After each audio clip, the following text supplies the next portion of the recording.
Salut les amis et bienvenue sur Expat au bout du monde. Aujourd'hui on se retrouve pour une petite vidéo afin de discuter des nouveautés sur les visas en 2026 pour la Nouvelle-Zélande. Et oui, effectivement, j'ai eu pas mal de monde qui m'ont demandé quelles sont les nouveautés pour les visas l'an prochain. Est-ce qu'il y aura des simplifications pour les demandes de visa, pour les dossiers, pour le visa PVT, pour le visa travail? On va voir ça tout de suite.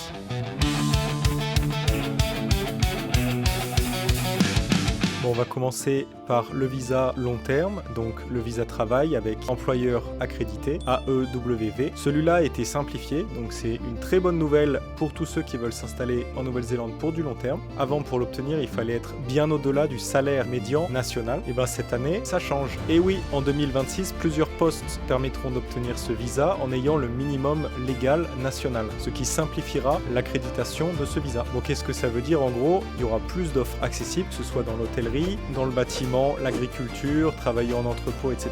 Tout cela sera simplifié. Également, il y a une expérience demandée pour accéder à ces postes. Et bien pour beaucoup de ces métiers, ça sera réduit de 3 ans à 2 ans. Donc si tu as un petit peu d'expérience, mais pas tant que ça, et ben tu pourras postuler à plus d'offres, ce qui simplifiera tes démarches.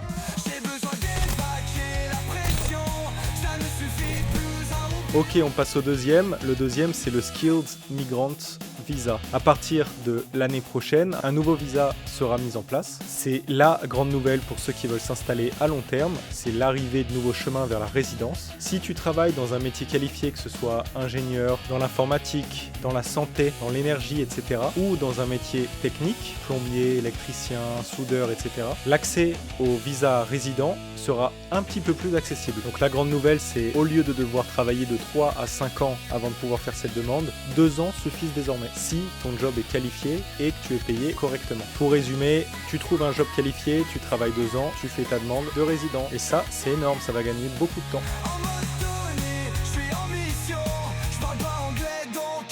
Ok, le prochain, celui qui vous intéressera le plus, j'imagine, le Working Holiday Visa, donc le PVT. Si toi, tu veux venir en Nouvelle-Zélande pour voyager et travailler un petit peu, le PVT reste inchangé pour l'an prochain. Pour l'instant, on est toujours sur 18 à 35 ans pour faire les demandes. Il faut passer maximum 12 mois en Nouvelle-Zélande, que vous pourrez augmenter légèrement. Et il y a une possibilité de travail dans presque tous les domaines. Mais attention, il y a une nouvelle demande qui est en cours de modification, qui est de passer l'âge au maximum de 35 ans à 50 ans, ce qui est gigantesque. C'est pas encore confirmé, ça sera peut-être pour 2027, mais on voit que la Nouvelle-Zélande veut attirer de nouvelles personnes, de nouveaux travailleurs étrangers. Je fais une petite parenthèse d'ailleurs, les chiffres sont sortis par rapport à l'année précédente. On a vu qu'il y avait 40 000 Néo-Zélandais qui sont partis pour l'Australie, ce qui est un déficit énorme, ce qui peut se retranscrire à travers ces nouvelles démarches qui vont simplifier l'arrivée de nouvelles personnes pour les remplacer. Bon, pour conclure, est-ce que c'est plus facile d'avoir un visa en 2026? La réponse est oui. Si tu as un métier qualifié, ce sera plus simple de rester. Si tu veux juste venir tester, le PVT est inchangé, donc c'est toujours aussi simple de pouvoir venir pour un an. Et si tu veux changer ton visa sur place, c'est également possible. C'est d'ailleurs ce que j'ai fait, je suis passé de PVT à Work Visa.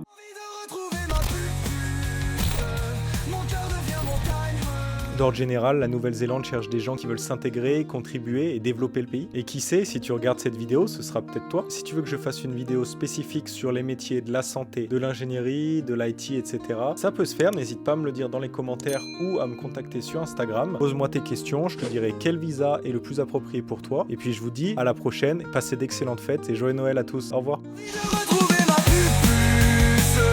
Mon cœur devient montagne russe.